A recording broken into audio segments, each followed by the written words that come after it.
Ranjith, vanakkam. Welcome to Film Companion. வணக்கம் வணக்கம். Vanakkam. So, yeah, இது வந்து ஒரு this is like what we're going to do is நம்ம ஒரு 45 நிமிஷம் பேசுவோம். அப்புறம் இதுக்கப்புறம் வந்து we'll have questions from the people who are watching the show. So, that's the neat thing of the thing. So, let's start by saying நீங்க இவ்ளோ பண்றீங்க ரஞ்சித். That is அட்டகத்தி ரிலீஸ்ல இருந்து இன்னொரு 4 படம் பண்ணிருக்கீங்க, டாக்குமெண்ட்ரிஸ் ப்ரொடியூஸ் பண்ணிருக்கீங்க, நீலம் கல்ச்சுரல் சென்டர் எஸ்டாப்ளிஷ் பண்ணிருக்கீங்க, யூடியூப் சேனல் இருக்கு, ட்விட்டர்ல இருக்கீங்க, ஒர்க் ஷாப்ஸ் பண்றீங்க, மியூசிக் ஃபெஸ்டிவல்ஸ் பண்றீங்க. How to you find the time? Find the டைமா தெரியலையே, இருக்கிற டைம் அப்படியே யூஸ் பண்ணிக்கிறேன். நான் இதுக்காக இப்படி நான் இந்த டைம்லாம் வந்து இப்படி இருக்கணும் அப்படின்னு நான் பிளான் பண்றதே இல்லை. லைக் ஃப்ளோவில் வந்து என்ன யோசிக்கிறோமோ அதை அப்படியே பண்ணிட்டு நான் போயிட்டே இருக்கிறேன். நான் சம்டைம்ஸ் நான் யோசிச்சிருக்கிறேன். நான் லைக் இதெல்லாம் செய்யாம இருந்தா நான் எப்படி இருப்பேன்னு யோசிச்சிருக்கேன். அதுதான் ரொம்ப கஷ்டமா இருந்திருக்கும்னு நான் நினைக்கிறேன். ஐ திங்க் எனக்கு நிறைய வேலைகள் இருக்கு. இது நான் இப்ப பண்ணிட்டு இருக்கிறது ரொம்ப கம்மியான வேலைன்னு தான் நான் நினைக்கிறேன். இப்ப நிறைய பேர் என் கூட சேர்ந்து இருக்காங்க அண்ட் நிறைய பிளான்ஸ் இருக்கு. லைக் இந்த இந்த இந்த வருஷத்துல கொஞ்சம் நிறைய ஒர்க் பண்ணணும்னு சொல்லிட்டு ஒரு ஐடியா இருக்கு. அப்போ என்னன்னா நிறைய பண்ணாம இருந்ததுல்ல, இதெல்லாம் வந்து நான் பண்ணாம இருந்ததுன்னா சில பேருக்கு இதை பத்தி பேசணுன்றது இல்லை. லைக் இந்த மாதிரி ஒரு விஷயம் பேசணும், இல்லை இதை பண்ணணும், இல்லை இதை மெயின் ஸ்ட்ரீம் கொண்டு வரணும் அப்படின்ற ஐடியா இல்லாம இருந்தது. அதை நம்ம பண்ணி பாக்குறப்போ இது கிடைக்கிற ரிசப்ஷன் லைக் இது எல்லாமே என்னை வந்து இன்னும் ஒர்க் பண்ணு சொல்லிட்டு போயிட்டே இருக்கு. நிறைய இருக்கு ஆக்சுவலி நான் பண்ணாம. இப்ப என்னோட லிஸ்ட்ல நான் இப்ப கொஞ்சம் தான் பண்ணிருக்கிறேன். கொஞ்சம் கொஞ்சமா சில விஷயங்கள் ஆட் பண்ணிட்டே வரும். நான் இதுல எப்படின்னா ஃபர்ஸ்ட் வந்து நான் ரொம்ப கான்சென்ட்ரேட் பண்றது வந்து சினிமா அண்ட் என்னோட ஒர்க் அப்படின்னு சொல்றேன். ஏன்னா இதுல இருந்தா எனக்கு கொஞ்சம் காசு கிடைக்குது அண்ட் வந்து இதை நம்ம சரியா பண்ணணும் அப்படின்னு இருக்கு. அப்புறம் என்னன்னா இங்க நம்ம நிறைய பெரிய பெரிய கிரியேட்டர்ஸை ஃபாலோ பண்ணி தான் நம்ம சினிமா இண்டஸ்ட்ரிக்குள்ள வந்தோம். நம்ம அப்புறம் வந்து என்னோட தாட்ஸ் இப்போ இது எல்லாத்தையும் வந்து சரியா ஆடியன்ஸ் கிட்ட கொண்டு நம்ம ரீச் பண்றோமா, இது ஆடியன்ஸ் அண்டர்ஸ்டாண்ட் பண்ணிக்கிறாங்களா, ரிசெப்ஷன் நமக்கு கிடைக்குதா அப்படின்றது வந்து ஃபர்ஸ்ட். இதுல கிடைக்கிறத தான் நான் மற்றதுல வந்து ஸ்பெண்ட் பண்றேன். ஆக்சுவலி எனக்கு கிடைக்கிற டைம்ல நான் பிளான் பண்ணதெல்லாம் நான் பண்ணிட்டே இருக்கேன். ஓகே, ஸோ நீங்க வந்து ஒரு ஒரு ஒரு ஒரு படம் எடுக்கிறீங்க, அந்த ஃபில்ம் இஸ் வெரி கன்சூமிங் இல்லையா? பிகாஸ் அது காலையில ஆரம்பிச்சு ராத்திரி தான் முடியும், அது போயிட்டே இருக்கும். அப்போ வந்து அந்த நீங்க பண்ற இவ்வளோ வேலைகள் இருக்குல்ல, மற்ற வேலைகள் இருக்குல்ல, அதை மேனேஜ் பண்றதுக்கு ஒரு தனி குழு மாதிரி வச்சிருக்கீங்க? ஆமா, டீம் இருக்கு என்கிட்ட. இப்போ நீலம் பண்பாட்டு மையம் பாத்துக்கிறதுக்கு சில பேர் இருக்காங்க. உதயா இருக்கான், வெங்கடேஷ் இருக்காங்க, இந்த மாதிரி நிறைய அந்த இவங்க எல்லாம் இருக்கிறாங்க. நீலம் பண்பாட்டு மையம் டீம் பாக்குறதுக்கு. இப்ப நீலம் பப்ளிகேஷனை பாக்குறதுக்கு வாசிகி பாஸ்கர், இளஞ்சி கண்ணன், இந்த மாதிரி இப்போ இவர் பச்சோந்தி, இந்த மாதிரி தம்பிங்க, கேசிஆர், இது மாதிரி நிறைய இந்த தம்பிங்கெல்லாம் இருக்காங்க. அப்புறம் சில இது இப்போ அகத்தின், இந்த மாதிரி இவங்கெல்லாம் அவங்களுக்கு எல்லாம் தனித்தனியா பிரிச்சு இருக்கு. இப்ப நீலம் சோசியல் பண்றப்போ அதுக்கு வந்து பிரசாந்த், ஸ்னேகா பில்சின், இப்ப இந்த மாதிரி டீம் இருக்கு. இப்ப இவங்க எல்லாருமே தனித்தனியா நான் வந்து ரெடி பண்ணிச்சு. கூகைன்னா கூகையை சில பேர் பார்த்துப்பாங்க. ப்ரொடக்ஷனை பார்த்துக்கிறது முழுக்க வந்து ரூபேஷ் அண்ட் அவங்களோட டீம் வந்து இருக்கு. இப்ப என்னோட வேலை என்ன தெரியுமா, படம் பண்றது மட்டும்தான் நினைக்கிறேன். அதுக்கப்புறம் யோசிக்கிறது, ஓகே இதை நம்ம பண்ணலாமா அப்படின்னு யோசிச்சா அதை ஒர்க் அவுட் பண்ணி காட்டுறதுக்கு என்கிட்ட நிறைய பேர் இருக்காங்க. லைக் காஸ்ட்லெஸ் கலெக்டிவ் நான் வந்து ஐடியா தான் யோசிச்சேன். ஐடியா யோசிச்சு அதை வந்து எல்லாரும் அரேஞ்ச் பண்றதுதான் என்னோட வேலையா இருந்தது. அதுக்கப்புறம் ஒர்க் பண்றது வந்து இப்ப அறிவா இருக்கலாம், டென்மா இருக்கலாம், இப்ப நிறைய அதுல இருக்கிற ஆர்டிஸ்ட் இருக்காங்க, இவங்க எல்லாருமே அதை எடுத்து செஞ்சாங்க. இப்ப நான் என்னன்னா அது இனிஷியேட்டிவ் மட்டும் தான் பண்ணணும். அது ஒர்க் பண்றதுக்கு இங்க நிறைய பேர் இருக்காங்க. இந்த இனிஷியேட்டிவ் பண்ற இது ஒரு ஐடியா இருக்கு, ஒரு தூண்டுதல் இருக்கு, ஒரு மாடல் இருக்குல்ல, இந்த மாடலை கிரியேட் பண்றதுக்கு தான் இங்க ஒரு ஆள் தேவைப்படுறாங்க. அது மேபி என்னுடைய விருப்பங்கள்ல இருந்து இல்ல என்னுடைய தேவைகள் இருந்து உருவானதா இருக்கலாம். இப்போ நான் இல்லைனாலும் இது வேற யாராவது எடுத்து பண்ணுவாங்க. அந்த அளவுக்கு வந்து ஆட்கள் இருக்கிறாங்க.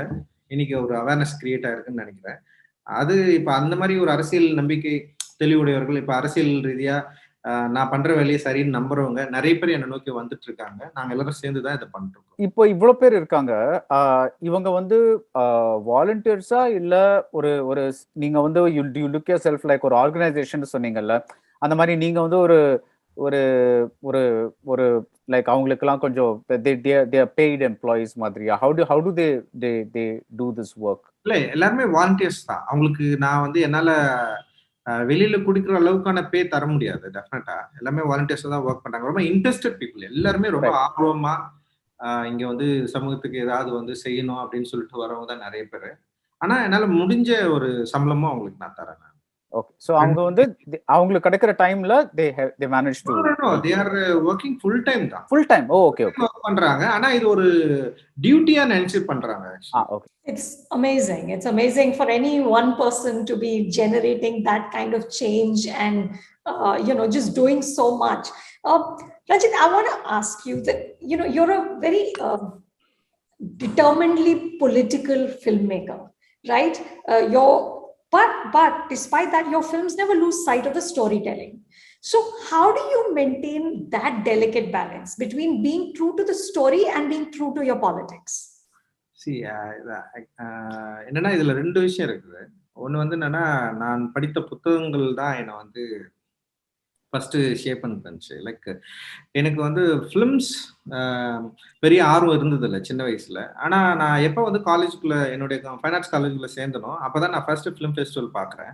அப்பதான் இந்த பொலிட்டிக்கலா ஒரு சோசியல் பாலிடிக்ஸை பேசின திரைப்படங்கள் நான் ஃபர்ஸ்ட் டைம் பார்க்குறேன். அது வந்து the life is beautiful, run Lola run, like ரொம்ப முக்கியமான படங்கள். இப்போ அப்பாஸ் குரஸ்தமியோட நிறைய படங்கள், அப்புறம் வந்து இப்ப நிறைய படங்கள் பார்த்தப்போ எனக்கு என்ன தோணுச்சுன்னா, ஃபிலிம் வந்து பயங்கர இம்பார்ட்டன்டான மீடியமா இருந்தது. அப்ப அந்த மீடியம் நான் சரியா கத்துக்கணும்னு நான் ட்ரை பண்ணேன். அது எப்படின்னா, ஃபர்ஸ்ட் நான் வந்து போயிட்டு அசிஸ்டன்ட் டைரக்டரா சேரணும்னு நான் ட்ரை பண்ணல. ஃபர்ஸ்ட் நான் நிறைய படங்கள் பார்க்கணும்னு நினைச்சேன், நிறைய படிக்கணும்னு நினைச்சேன். நான் நிறைய படிக்கணும்னு நினைக்கிறப்போ லைக் நிறைய முக்கியமான டைரக்டர்களை பத்தி நான் படிச்சேன். நான் அதுல வந்து அகிரா குரோசாவா வந்து என்ன பெரிய பயங்கரமா இன்ஸ்பயர் பண்ண. ஃபர்ஸ்ட் அவருடைய புத்தகங்கள், அவருடைய படங்கள்ல நான் வந்து 7 சாமுராய் மட்டும்தான் பார்த்துருந்தேன். அதுக்கப்புறம் நான் படிச்சது வந்து ஃபர்ஸ்ட் பயோகிராஃபி, ஆட்டோபயோகிராஃபி வந்து அகிரா குரோசாவா வந்து தமிழ்ல வந்து ஒருத்தர் மொழிபெயர்த்திருந்தார். ரொம்ப முக்கியமான, எனக்கு ரொம்ப பிடிச்ச புத்தகம்னு வச்சுங்களேன். அந்த புக்கு படிக்கிறப்ப அகிரா குரோசாவா வந்து எப்படி இந்த படங்களை பார்த்திருக்காரு, எப்படி அவர் எடுத்திருக்காரு. மோஸ்ட்லி அகிரா குரோசாவா படங்கள் வந்து 7 சாமுராய் படம்லாம் பாத்தீங்கன்னா பயங்கர கமர்ஷியலான ஒரு படம். லைக் அதுல வந்து ஆக்ஷன் இருக்கும், லைக் ஆனா அது வந்து எப்படி அவர் பிக்சரைஸ் பண்ணிருப்பாரு, அதோட அந்த காலகட்டத்துல அங்க இருந்த அரசியல் சூழலும் அதுக்குள்ள இருக்கும். அகிரா குரோசாவா படத்துல நீங்க பாத்தீங்களா? அப்ப எனக்கு வந்து பெரிய இன்ஸ்பயர் பண்ண படமா இருந்தது. அப்புறம் அவருடைய கடைசியில வந்து அவர் ஒரு திரைப்படங்கள் எடுக்கிறப்போ கவனிக்க வேண்டிய பாயிண்ட்ஸ்ன்னு சொல்லிட்டு சிலது வந்து கொடுத்திருப்பாரு. அதுல ரொம்ப முக்கியமானது வந்து என்னன்னா, ஒரு கமர்ஷியல் திரைப்படமா இருக்கட்டும், எந்த திரைப்படம் மக்களை எப்படி வந்து போயிட்டு ரீச் பண்றது, லைக் அதோட வேல்யூ தெரிஞ்சுக்கணும், இந்த ப்ரொடக்ஷன் வேல்யூ புரிஞ்சுக்கிட்டு படம் எடுக்கணும். இந்த படத்தை எழுதுறப்பவே இல்லை எடுக்கிறப்பவே நம்ம வந்து இந்த அவரு சொன்ன ஒரு முக்கியமான பாயிண்ட் இன்னைக்கு வரைக்கும் எனக்கு நல்லா ஞாபகம் இருக்கு. 2 சொன்னாரு. ஒன்னு வந்து பட்டுட்டே புக்கு படிக்கூடாதுன்னு சொல்லுவாரு. அவர் சம கோவப்படுவாரு அதுக்கு. அதை வந்து நான் இன்னைக்கு வரைக்கும் பண்ணதில்லை. ஒண்ணு சொல்லியிருக்காரு. அவரு என்ன சொன்னார்னா, நீ எவ்வளவு கஷ்டப்பட்டு படம் எடுத்திருந்தாலும் படம் பாக்குறப்போ அந்த காட்சி உனக்கு தேவையில்லைன்னா கட் பண்ணி தூக்கி தூர எரி அப்படின்னு சொல்லியிருக்காரு அவரு. அது என் படத்துல நான் இனி வரைக்கும் பண்றேன். நான் எனக்கு ரொம்ப பிடிச்ச சீன்ஸ் எல்லாம் இருக்கும். ஆனா வந்து அது கட் பண்ணி, ஏன்னா அவரோட மெயின் நோக்கமே வந்து ஆடியன்ஸை கனெக்ட் பண்றது தான். எப்படியா இருந்தாலும் ஆடியன்ஸை கனெக்ட் பண்றது. இது முக்கியமா அவர்கிட்ட நான் கத்துக்கிட்டது.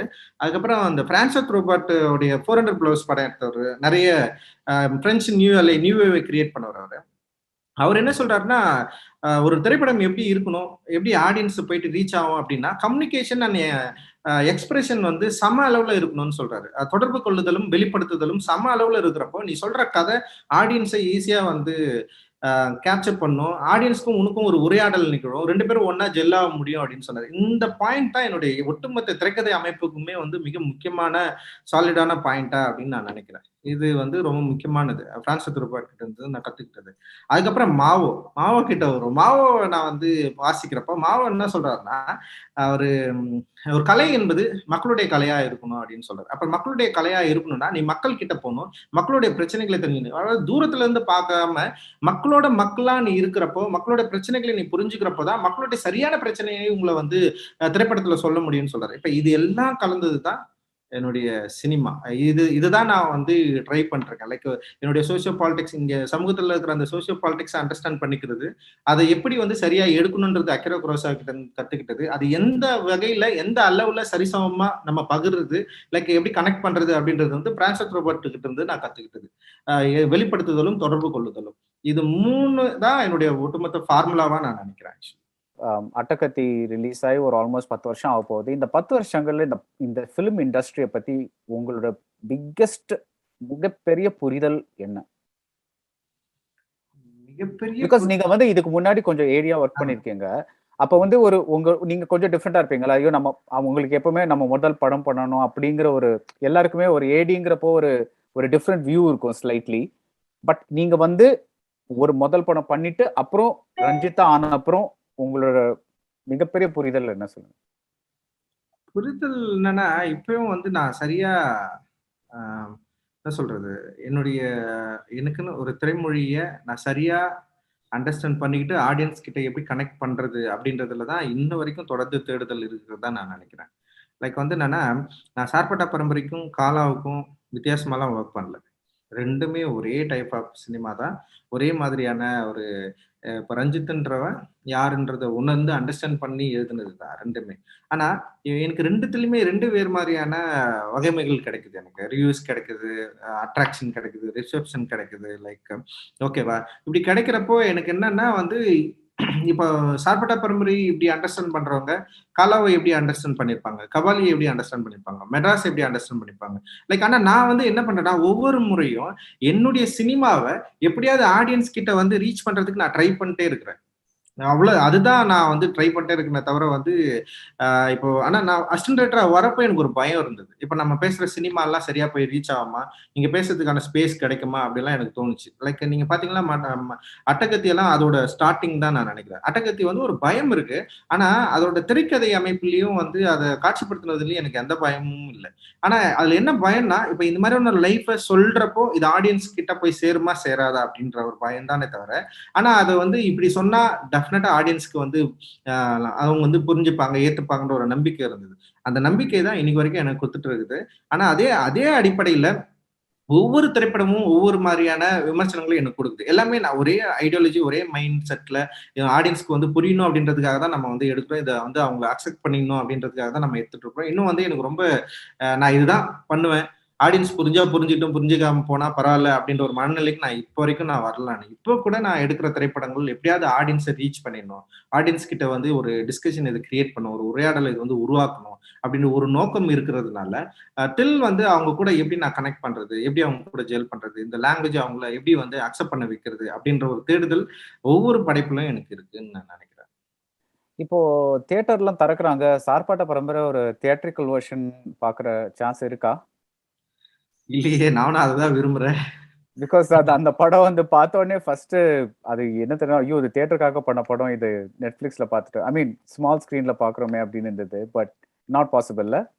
நான் உண்மையிலேயே எனக்கும் பெரிய கவலை இருக்கு. நாட் ஒன்லி இப்போ லைக் இந்த இது கூட இல்ல, இன்னும் மக்கள் நிறைய பேர் படம் பார்க்க முடியாம செல்போன்லயும் இதுலயும் அவங்களுக்கு அந்த அவங்க அந்த வியூவிங் ஸ்டைல் அவங்க இல்லைல்ல. அவங்க தியேட்டர்னா போயிட்டு உட்காந்து பார்த்துட்டு வந்துடுறாங்க. செல்போன்ல உட்காந்து 3 மணி நேரம் அவங்களால பார்க்க முடியாது.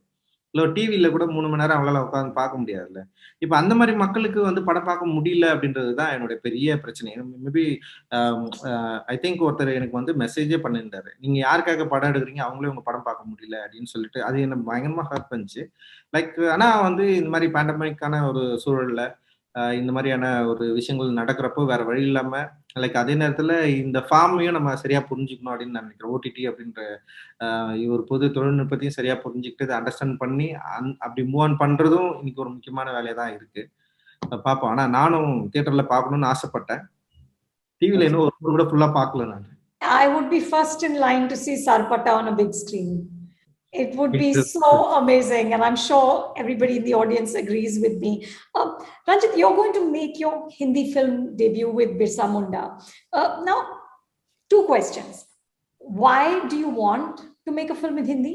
And, you know, Hindi cinema has traditionally been very timid about approaching political subjects or religion or caste. What is going to be your biggest challenge making a film here? Like ஏன் நான் ஹிந்தி படம் பண்ணணும்னு நினைச்சேன். First question, why I want to make a Hindi movie. Birsa Munda, I just want to make, Birsa Munda is my hero, is kind of hero now, one of the. அவர் எனக்கு ரொம்ப பிடிச்ச ஒரு தலைவர். அண்ட் ஆல்சோ அவரோட life style வந்து ரொம்ப சூப்பரானது. எக்ஸ்ப்ளாய்டேஷனை பற்றி பேசினவர் first டைமா. எக்ஸ்ப்ளாய்டேஷனை பற்றி லைக் வந்து நாட் ஒன்லி அவர் வந்து வெறும் ஒயிட்ஸை மட்டும் எடுத்து சண்டை போடல, திக்கூஸ்ன்னு சொல்ற அந்த நிலங்களை ஆக்கிரமிச்ச இந்தியர்களை பற்றியும் இந்தியர்களை எதிர்த்தும் சண்டை போட்டார். ரொம்ப முக்கியமான தலைவராக நான் பார்க்குறேன் நான். அதாவது வெறும் நிலங்களை பிடிச்சவங்களை மட்டும் சண்டை போடல, அவங்க ரிலீஜியஸை, அவங்களோட பழக்க வழக்கங்களை கேப்சர் பண்ணவங்களை எதிர்த்தும் சண்டை போட்டாரு அவர். லைக் வந்து அவர் ஒரு புதிய மதத்தை உருவாக்குனாரு. இன்னைக்கு ஒரு தேதியில பிர்சா முண்டாவுடைய தேவை மிக மிக அவசியமா இருக்கு. ஏன்னா இன்னைக்கு பழங்குடியின மக்களா இருக்கட்டும், shell try and shell cost வந்து இன்னைக்கு வந்து நிலமற்றவர்களாக அவங்கள வந்து ஒரு நிலமற்றலா மாத்துற சூழல் வந்து தொடர்ந்து நடந்துட்டே இருக்குது. நீங்க எல்லா இடத்துலயும் அது பார்க்கலாம் நம்ம. ஆனா அந்த சூழல்ல பிர்சா முண்டாவுடைய லைஃபை மக்களுக்கு எடுத்து காட்டுறது அப்படின்றது வந்து வெரி இம்பார்ட்டன்ட் திங்கா நான் பாக்குறேன். அண்ட் ஏன் இது ஹிந்தியில பண்ணணும்னு நினைக்கிறேன்னா, லைக் வந்து இப்போ இந்த மாதிரியான ஒரு படம் ஹிந்தியில வரப்போ இன்னும் கொஞ்சம் வந்து இந்தியா முழுக்க பரவுறதுக்கான ஒரு டிஸ்கஷனை கிரியேட் பண்றதுக்கான ஒரு ஒரு வேலையை அது செய்யும் அப்படின்னு நான் நினைக்கிறேன். நான் நாட் ஒன்லி இப்போ என்ன சொல்றது, இப்போ லைக் வந்து என்னன்னா, இப்போ தெரிஞ்சோ தெரியாமலேயும் இங்க 2 பிரிவு இருக்கு. ஒன்னு வந்து சவுத் இந்தியா, இன்னொரு நார்த் இந்தியான்னு சொல்லிட்டு. இப்போ நார்த் இந்தியா முழுக்கவே தெரிஞ்சு தெரியாமலேயும் பல ரீஜனல் லாங்குவேஜ் இருந்தாலுமே அவங்க இந்தி சினிமாவை முக்கியமான சினிமாவை பார்க்குற ஒரு ரசிகர்கள்லாம் இருக்கிறப்போ, அப்போ அந்த சைட்ல முழுக்க முழுக்க இந்தி சினிமாவை பார்க்குற ரசிகர்கள் இருக்கிறப்போ, ஒரு பரவலான ஒரு கூட்டம் அங்க இருக்கு. இந்த மாதிரியான ஒரு டிஸ்கஷன் அங்க இல்லை அப்படின்றப்போ, பிர்சா முண்டா மாதிரியான ஒரு பெரிய வாரியரோட லைஃப்பை பேசி ஃபர்ஸ்ட் இதை ஸ்டார்ட் பண்றது அப்படின்றது வந்து ரொம்ப முக்கியமான விஷயமா நான் நினைக்கிறேன். நான் ஆல்சோ வந்து ஹிந்தி சினிமாவில் வந்து படம் பண்றது அப்படின்றது வந்து உண்மையிலேயே சவாலானதா நான் நினைக்கிறேன். ஏன்னா அங்க இந்த மாதிரியான என்ன சொல்றது, ஒரு சபால்டனுடைய பாலிடிக்ஸை பேசுறது அப்படின்றது வந்து உண்மையிலேயே அங்க வந்து ஒரு யூஸ்டு திங்கானா நம்ம யோசிக்கிறப்போ ரீஜனல் லாங்குவேஜ்ல நிறைய நடந்திருக்கு. நீங்க பாத்தீங்கன்னா பெங்கால்ல வந்து நிறைய இது மாதிரி விஷயங்களை நம்ம வந்து பார்க்க முடியும். லைக் மராட்டி சினிமாக்களே வந்து இப்போ இவரு ஃபேண்ட்ரின்ற ஒரு படம் வந்திருக்கு. அந்த ஃபேண்ட்ரிக்கு அப்புறம் சாயராட்டன்னு ஒரு படம் எடுத்தாரு. சாயராட்டன் ரீமேக் பண்ண ஹிந்தி சினிமா வந்து அப்படியே வந்து அதோட காஸ்ட் அரசியலை விட்டு கிளாஸோடைய அரசியலா அது மாத்திருப்பாங்க. அந்த அளவுக்கு வந்து அங்க வந்து பொலிட்டிக்கல் விட என்ன சொல்றது, கன்சியூமர் கமர்ஷியல் வந்து மிக முக்கியமானதா இருக்கு. அந்த கமர்ஷியல் திங்ஸ் அப்படின்னு சொல்லிட்டு, ஏன்னா யூஸ்டு திங்ஸ் இதெல்லாம் தான் இங்க வந்து செல்லுபடியாகும், இதெல்லாம் தான் இங்க விற்கப்படும். இது ஏன்னா இங்க வந்து இது ஒரு பெரிய மார்க்கெட்டு. இந்த மார்க்கெட்டுல இவ்வளவு பேர் படம் பாக்குறாங்க, இவ்வளவு பேர் படம் பாக்குறப்ப அவங்க வந்து சில விஷயங்களை எப்படிதான் அக்செப்ட் பண்ணிப்பாங்கன்னு சொல்லிட்டு ஏற்கனவே ஒரு ஸ்டீரியோடைபிக் மாடல் இருக்கு. இப்ப அந்த மாடல்ல வந்து நம்ம இப்ப எனக்கு அது எனக்கு புரியுது. ஆனா என்னன்னா அதே நேரத்துல இன்னைக்கு உலக அளவுல வந்து எடுக்கிற திரைப்படங்கள் வந்து இங்க எல்லாருமே பார்க்க ஆரம்பிச்சுட்டாங்க. குறிப்பா வந்து Netflix and Amazon primes like also இந்த மாதிரியான படங்களை வந்து மக்கள் பாக்குறப்போ வந்து இந்த மாதிரியான திரைமொழி தான் அக்செப்டபிளா இருக்கும், இது மாதிரிதான் ஏற்றுப்பாங்க அப்படின்ற நம்பிக்கைகளை உடைக்கக்கூடிய திரைப்படங்களும் இப்ப வர ஆரம்பிச்சிச்சு. பொதுவா ஹிந்திலேயே இந்த மாதிரியான திரைப்படங்கள் வந்து வர ஆரம்பிச்சிருக்கு. இப்படி இந்த சூழல்ல இப்ப பிர்சா முண்டா மாதிரியான ஒரு படத்தை குறிப்பா இந்தி சினிமாவில அந்த அரசியலுடைய எந்த தாக்கமும் குறையாம எடுக்கிறதுக்கான ஒரு முயற்சி தான் லைக் வந்து பிர்சா முண்டா படம் இருக்கும் அப்படின்னு நான் நினைக்கிறேன். மேபி அதுல நிறைய கான்ட்ரவர்சி கூட இருக்கு, இல்லைன்னா சொல்ல. ஆனா அதை வந்து நம்ம இன்னும் சரியா அதை வந்து மக்கள் கிட்ட கொண்டு போய் சேர்க்கறதுக்கு அந்த சினிமா லைக் அதுக்கப்புறம் கூட என்னன்னா இந்த டிஸ்கஷன் இந்த திரைப்படத்துக்கு அப்புறம் வேற சில வியூகள் உண்டாக்கலாம். லைக் இப்போ நிறைய இளம் இயக்குனர்கள் அங்க இருக்காங்க. இவரு இருக்காரு, இந்த படம் மசான் படம் டைரக்டர் இருக்காரு, லைக் நீரஜ் கேவல் இருக்காரு. இப்ப நிறைய இயக்குனர்கள் வந்துட்டு இருக்காங்க. இப்ப சபால்டன் லைஃபை எடுக்கிறதுக்கு லைக் ஒரு அப்ரெஸ்ட் கிளாஸ் பீப்புளோட வாழ்க்கையை சொல்றதுக்கு நிறைய பேர் இன்னைக்கு வந்து முயற்சி செஞ்சுட்டு இருக்காங்க. லைக் ஜோதி நிஷான்னு சொல்லிட்டு எனக்கு தெரிஞ்சவங்க ஒருத்தவங்க வந்து ஒரு டாக்குமெண்ட்ரி படம் பண்ணிட்டு இருக்காங்க நீலம் ப்ரொடக்ஷனோட சேர்ந்து. அப்புறம் நிறைய பேர் இப்ப அப்ரோச் எனக்கு வருது. இப்ப எனக்கு என்னன்னா வந்து மராட்டில இருந்து பீமா குரேகன் வந்து பண்றதுக்காக என்ன கேட்டிருக்காங்க. லைக் அப்புறம் வந்து பாபா சாஹிப்போட லைஃபை பேசுறதுக்காக என்ன கேட்டிருக்காங்க அம்பேத்கருடைய. இப்ப இந்த மாதிரியான விஷயங்கள் வந்து இப்போ ஒரு சின்ன டிஸ்கஷனை உருவாக்கியிருக்கு, தேவையை உருவாக்கியிருக்கு. டெஃபினட்டா இந்தி சினிமா இதை அடாப்ட் பண்ணிக்கும் தான் நினைக்கிறேன். லைக் வந்து இப்போ என்னன்னா மக்களுடைய ஆர்வம் தேவை தான் வந்து இங்க வந்து கமர்ஷியல் ஆக்கப்படுது. லைக் அப்போ வந்து என்னன்னா இப்ப இந்த மாதிரியான படைப்புகள் வந்து விற்கப்படாது அப்படின்ற நிலைமைகள் எல்லாம் மாறி இது விற்கப்படும் தெரிஞ்சா ஒருவேளை வந்து தயாரிப்பாளர்கள் இது மாதிரியான படங்களை உருவாக்க முன் வரலாம். ஆனா அது மட்டுமே இதோட தேவையை பூர்த்தி செஞ்சிடாது. கிரியேட்டர்ஸ் அவங்க இதை பத்தி யோசிக்க ஆரம்பிக்கணும். லைக் இப்ப இன்னைக்கு வந்து பாலிவுட்ல வந்து நிறைய பெண்கள் சம்பந்தமான திரைப்படங்கள் வந்து உருவாக ஆரம்பிச்சிருச்சு. ஏன்னா பெண்கள் சம்பந்தமான திரைப்படங்கள் கதைகள் அவங்கள சுத்தி ஒரு ஏற்கனவே இருந்த அந்த ஸ்டீரியோடைபிக் எல்லாம் உடைச்சு இப்ப அது மாதிரியான படங்கள் வந்து ஓடுன்ற ஒரு நம்பிக்கையை பாலிவுட் ஏற்படுத்துறதுனால இப்ப நிறைய படங்கள் இது மாதிரி எடுக்க ஆரம்பிச்சிருக்காங்களா? அந்த மாதிரி இது மாதிரி சபால்டன் லைஃபை பேசுறதுக்கான ஒரு நம்பிக்கையை கொடுக்குற படங்கள் வர ஆரம்பிச்சிச்சுன்னா டெஃபினட்டா மாற்றம் நிகழும். அது அந்த மாதிரியான மாற்றம் நிகழ்ன்ற நம்பிக்கையுடைய ஒரு பாலிவுட் இண்டஸ்ட்ரிக்குள்ள நான் வந்து படம் பண்ணலான்ற ஒரு முயற்சி அதோட ஒரு கூட்டாதான் இருக்கும் அப்படின்னு நான் நினைக்கிறேன். இப்போ ஜஸ்ட் ஒரு கியூரியாசிட்டி கொஸ்டின் ரஞ்சித், இந்த பிர்சா முண்டா எந்த மாநிலத்தை சேர்ந்தவர்? ஜார்க்கண்ட்ல முண்டா பழங்குடியின மக்கள் வரும். முண்டா மொழி பேசுறது அவங்க. லைக் எனக்கு என்னன்னா முண்டா மொழியில எடுக்கணும்னு ஒரு பெரிய ஆசை இருக்கு. லைக் இது வந்து ஒரு இப்ப தமிழ் மொழியிலயும் எடுக்கணும்னு ஆசை, முண்டா அந்த லாங்குவேஜ்லயும் பேசணும்னு ஆசை, லைக் வந்து இது என்னது ஹிந்திலயும் பண்ணணும்னு ஆசை. லைக் அதோட ரீஜனல்ல எடுக்கிறப்போ இன்னும் அதோட ஸ்ட்ரென்த் பயங்கரமா இருக்கும். அதான் நான் கேட்டேன். இது வந்து ப்ரொடியூசர்ஸோட சப்போர்ட் இருந்தா டெஃபினட்டா அது பண்ணலாம் அப்படின்னு எனக்கு தோணுது. ஓகே, ஸோ நீங்க அந்த ஸ்கிரிப்ட் எழுதிட்டீங்க? ஸ்கிரிப்ட் எழுதிட்டோம். அதுல சில விஷயங்கள் இருக்கு. இப்ப ப்ரொடக்ஷன் தரப்புக்கும் நமக்கும் வந்து ஒரு சின்ன டிஸ்கஷன் போயிட்டு இருக்கு. இந்த ஸ்கிரிப்டை எப்படி சொல்லலாம்னு. அதனாலதான் ஒரு சின்ன டிலே இருக்கு. டெஃபினட்டா இந்த இயர் எண்டுக்குள்ள அதோட பிரச்சனைகள் எல்லாம் சால்வ் ஆயிட்டு நாங்க ஷூட் போறதுக்கான ஒரு முயற்சியை எடுத்துட்டு இருக்கோம். டெஃபினட்டா இட் வில் கிரேட், ஒரு பெரிய விஷயத்த நிகழ்த்தும் அப்படின்னு நான் நினைக்கிறேன். But Ranjith, you think you'll have the freedom you need as a filmmaker in Bollywood? Definitely. Yeah. ஆமா ஆமா டெஃபினெட்லி நான் அப்படிதான் நினைக்கிறேன்.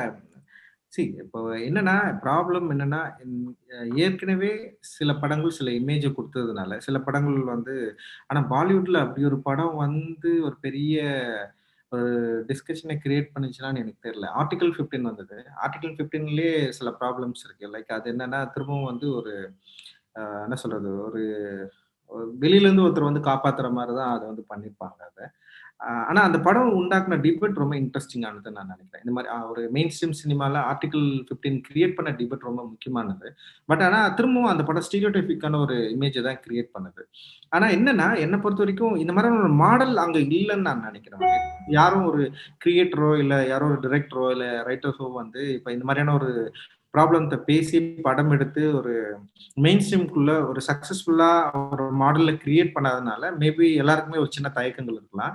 ஆனா டெஃபினட்டா இதுக்கப்புறம் ஸ்டார்ட் பண்ணுவாங்கன்னு நினைக்கிறேன். எனக்கு இப்ப காலா வந்து எனக்கு பெரிய அப்ரிசியேஷன் வந்து பாலிவுட்ல தான் எனக்கு கிடைச்சது. அதனாலதான் நான் பிர்சா முண்டா படமே பண்ண முடிஞ்சது. அந்த படம் பார்த்துதான் என்னை வந்து அந்த படம் பண்ணவே கூப்பிட்டாங்க. அப்ப அந்த டைம்ல நான் வந்து மீட் பண்ண நிறைய கிரியேட்டர்ஸ் வந்து எல்லாமே என்ன சொன்னாங்கன்னா காலாவுடைய பாலிடிக்ஸ் அதை அண்டர்ஸ்டாண்ட் பண்ண விதம், இப்ப அதை வந்து பயங்கரமா அப்ரிஷியேட் பண்ண விதம், இப்ப அது ஒரு சில விஷயங்களை வந்து நிச்சயமா காலா வந்து உருவாக்கி இருக்கு. டெஃபினட்டா பாலிவுட் வந்து இதை அக்செப்ட் பண்ணிக்கும்னு நினைக்கிறேன். லைக் இன்னொன்னு என்னன்னா இந்த கதை இப்ப இந்த மாதிரியான ஒரு என்ன சொல்றது, ஒரு டைப் ஆஃப் ஒர்க் தான் ஒர்க் அவுட் ஆகும் அப்படின்னு சொல்லிட்டு இந்த கதைகளை கிரியேட் பண்றது யாருன்னா இது ஒரு அசம்ஷன் தான். டெஃபினட்டா அது எந்த இண்டஸ்ட்ரியா இருந்தாலும் இது ஒரு அசம்ஷன். இது இப்படிதான் இருக்கும் இப்படிதான் இருக்கும்னு சொல்லிட்டு அந்த அசம்ஷன்ல உடைக்கிறதுக்கு தான் நம்ம எல்லாம் இருக்கிறோம்னு நான் நினைக்கிறேன். வாய்ப்பு கிடைக்கிறப்போ டெஃபினட்டா அதெல்லாம் உடைச்சிடும். ரஞ்சித், நம்ம தமிழ்ல பேசுறதுனால ஆக்டர் விஜய் பத்தி ஒரு கொஸ்டின் கேட்டே ஆகணும். நீங்க வந்து அவர்கிட்ட ஒரு சூப்பர் ஹீரோ படம் நரேட் பண்ணீங்கன்னு சொன்னீங்க. அது வந்து நியூஸ் வந்துச்சு, அட்லீஸ்ட் நீங்க பப்ளிக்கா அனௌன்ஸ் பண்ணீங்களா இல்லைன்னு எனக்கு ஞாபகம் இல்லை. பட் அது எந்த மாதிரி ஜானர் படம்? என்னால இமேஜினே பண்ண முடியல நீங்க எப்படி பண்ணிருப்பீங்கன்ட்டு. ஜஸ்ட் ஒரு அது சொல்ல முடியுமா? இல்ல like because I have a follow up question. Actually அது ரொம்ப சாதாரணமான ஒரு ஜானர் தான் அது. என்னன்னா சூப்பர் ஹீரோ அப்படின்றவன் யாருன்னா நம்ம தான் அப்படின்னு நான் சொல்லுவேன். ஒரு எக்ஸ்ட்ரா பவர் இருக்கிறவனை விட ஒரு ஒரு நார்மலான ஒரு மனுஷன் தன்னுடைய பிரச்சனைகளை வந்து பார்த்துட்டு கடந்து போறான் இருக்கான்ல, அவன் இல்லாம அதை எதிர்க்கணும்னு ஒரு ரெசிஸ்டன்ஸோட ஒரு பவரோட எதிர்க்கணும்னு நினைக்கிறான்ல, அவனுக்கு வந்து அவன் எதிர்க்கணும்னு எப்ப அவன் முடிவு பண்றானோ அப்பவே அவனுக்கு ஒரு சூப்பர் பவர் வருதுதான் நான் நினைக்கிறேன். நான் அப்படியாப்பட்ட ஒரு சூப்பர் பவர் உள்ள ஒரு சூப்பர் ஹீரோ. ஆனா அவருக்கு சில என்ன சொல்றது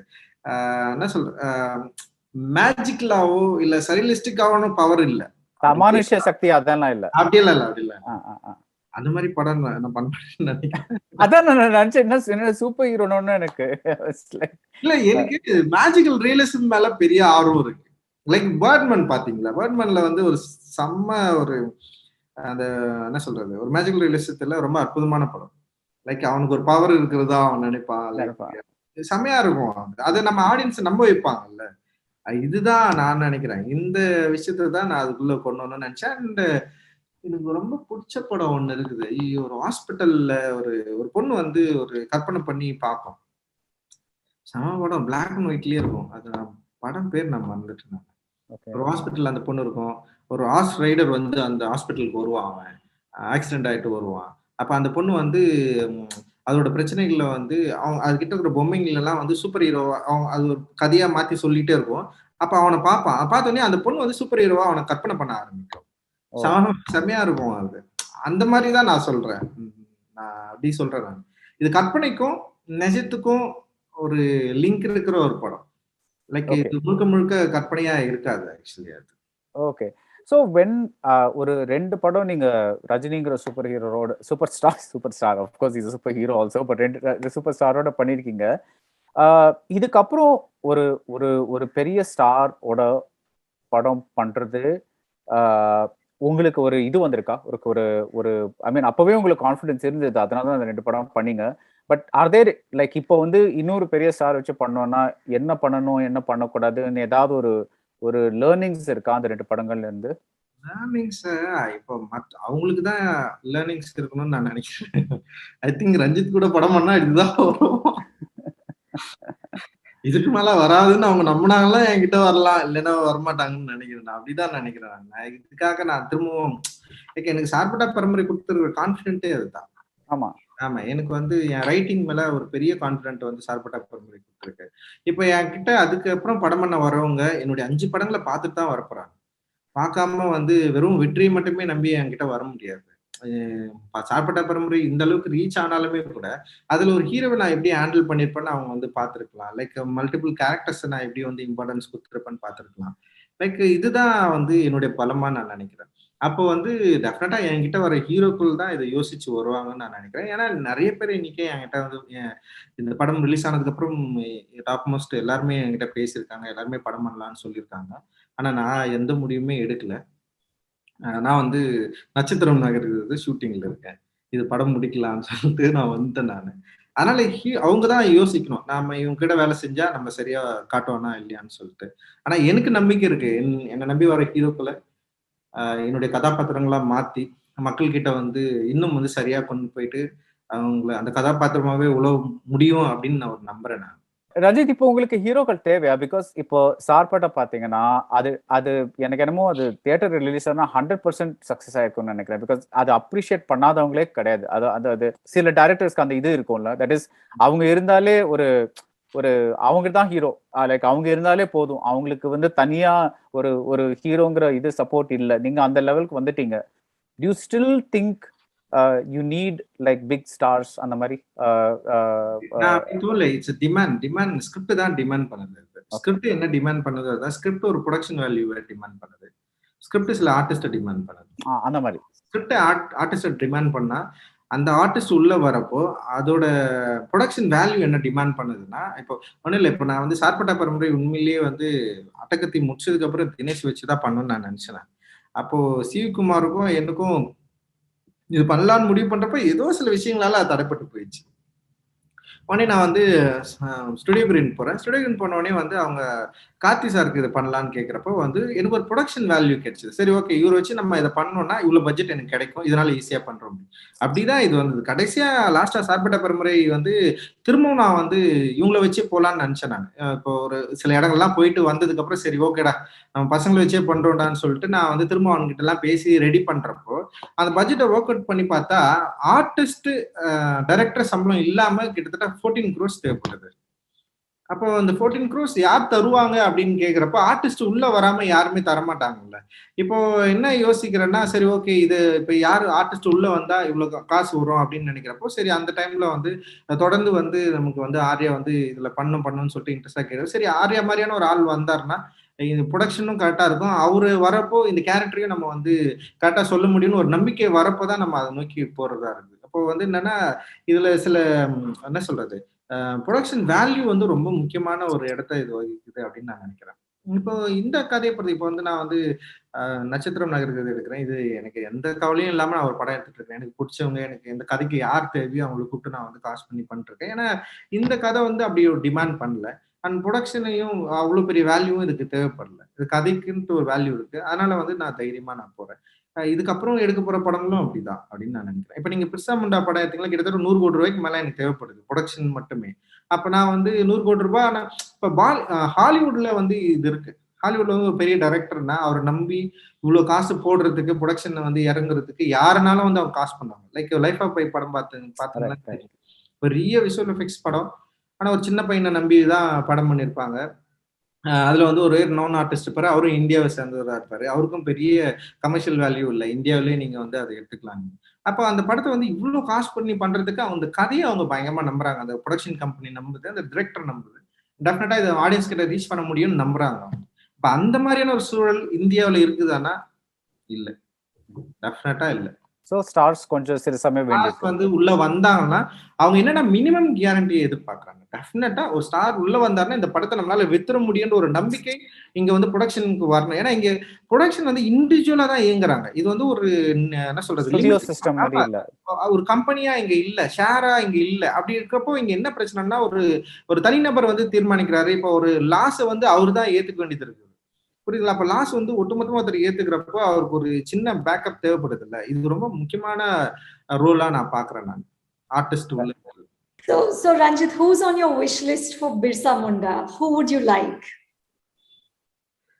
Yes, I can tell now. Wish list. Oh, it's nothing. You're not confirming anything. Just who's in your head. That's all. I don't know. Sorry. அவர் இந்த கேள்வியை விட்டு அடுத்த கேள்விக்கு போ என்கிறார். ஆமா, இதுல நிறைய சிக்கல்கள் இருக்கு. Yeah, so he's not answering that question. I know. I'm just gonna say. Oh dear.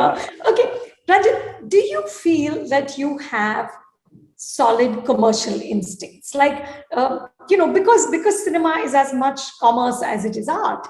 So, did you know in your gut that Sarpata Paramrai would be a big success? Did you know that already? Do you know that about your movies? Yes. I'm very, என்ன சொல்றது, நான் வந்து இந்த படம் டெஃபினட்டா மக்கள்ல reach ஆகும்னு நம்புறதே என்னன்னா, நான் எப்பவுமே நான் என்ன யோசிப்பேன்னா, நான் மக்களுக்கு நெருக்கமா இருக்கக்கூடிய ஒரு லாங்குவேஜை பேசணும் நான் ட்ரை பண்ணிட்டே இருக்கேன். அப்படி இருக்கிறப்போ நான் லைக் மக்களுக்கு பிடிக்கிற சினிமாவை எடுக்கணும்னு நான் நினைக்கல. எனக்கு பிடிக்கிற சினிமாவை மக்களுக்கு பிடிக்கிற வழியில சொல்ல ட்ரை பண்றேன். இதுதான் நான் ட்ரை பண்றேன். முன்னாடி எல்லா திரைப்படங்களும் அப்படிதான் ட்ரை பண்றேன். அதனால டெஃபினட்டா அது சக்சஸ் ஆகும்னு நினைக்கிறேன். ஒரு சக்சஸ்ஃபுல் ஃபார்முலா தான். நீங்க பாத்தீங்கன்னா ஈஸியா வந்து நீங்க அதை வந்து அதோட ஸ்கெலட்டன் பாத்தீங்கன்னா ஈஸியா பல படங்கள் வந்த ஸ்டைல் தான் அது.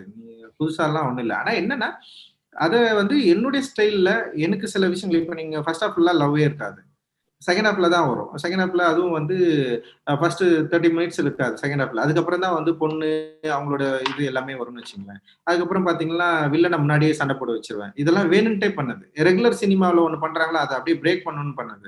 ஃபர்ஸ்ட் 1.5 மணி நேரம் வந்து ஹீரோயினே இல்லாம ஒரு படம் பண்றோம், சாங்கே இல்லாம ஒரு படம் பண்றோம் அப்படின்றது வந்து இப்ப நிறைய படங்கள் பண்ணிருக்காங்க. இப்ப இந்த மாதிரி ஒரு கமர்ஷியல் படத்துக்கு இது பண்ணா ஒர்க் அவுட் ஆகுன்ற ஒரு நம்பிக்கை தான்.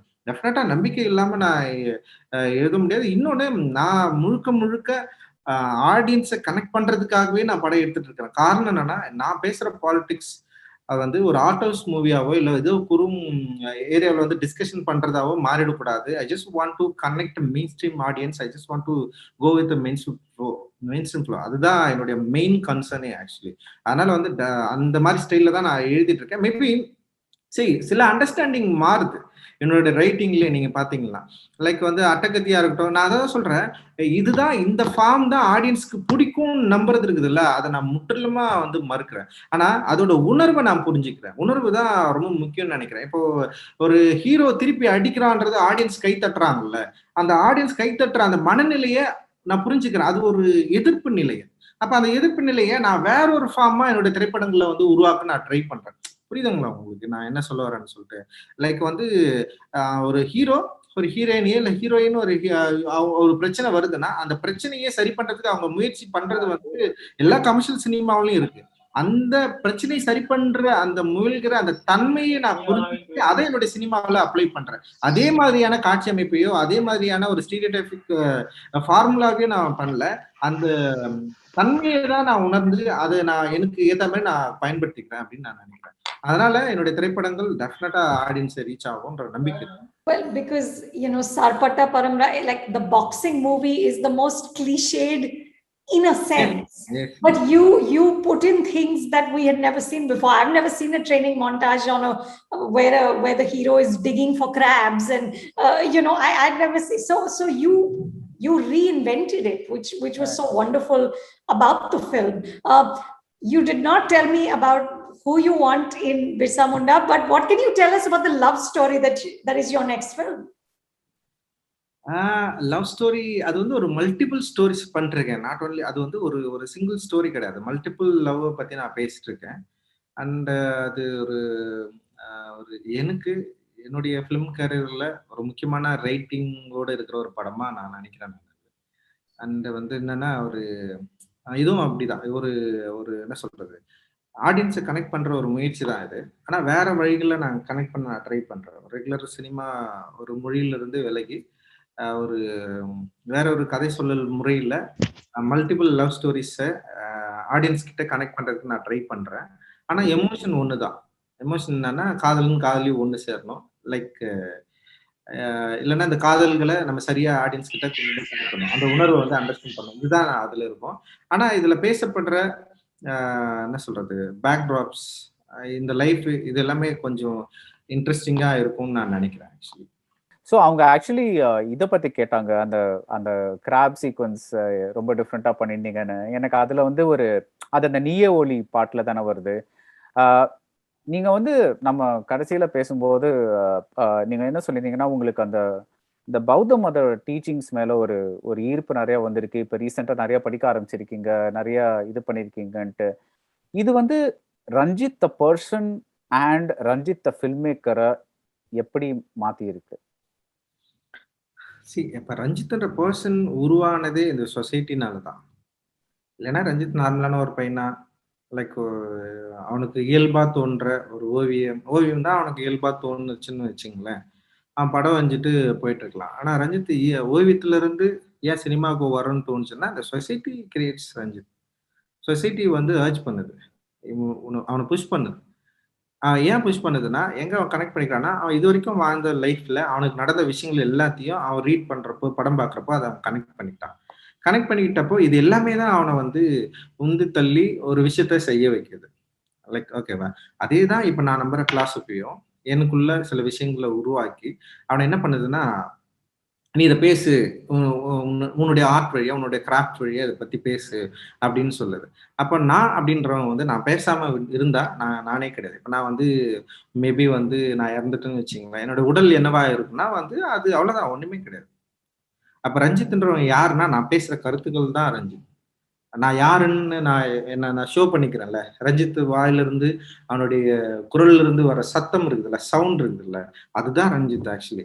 அப்ப எனக்கு இது எது தருதுன்னா, இந்த சொசைட்டி தருது, நான் படிக்கிற புத்தகங்கள் தருது, நான் நம்புற நம்பிக்கைகள் தருது, இப்போ நான் நம்புற இந்த என்ன சொல்றது பௌத்த மதத்துடைய கொள்கைகள் தருது. இதுதான் என்னை வந்து இப்ப இந்த சவுண்டை வந்து வெளியே கொண்டு வருது. அப்ப இந்த சவுண்டுக்கு முக்கியமான ஒரு என்ன சொல்றது பேஸே வந்து அதுதான் அப்படின்றப்போ ரஞ்சித்ன்றவங்க ஒண்ணுமே கிடையாது ஆக்சுவலி, என்னை பொறுத்த வரைக்கும்.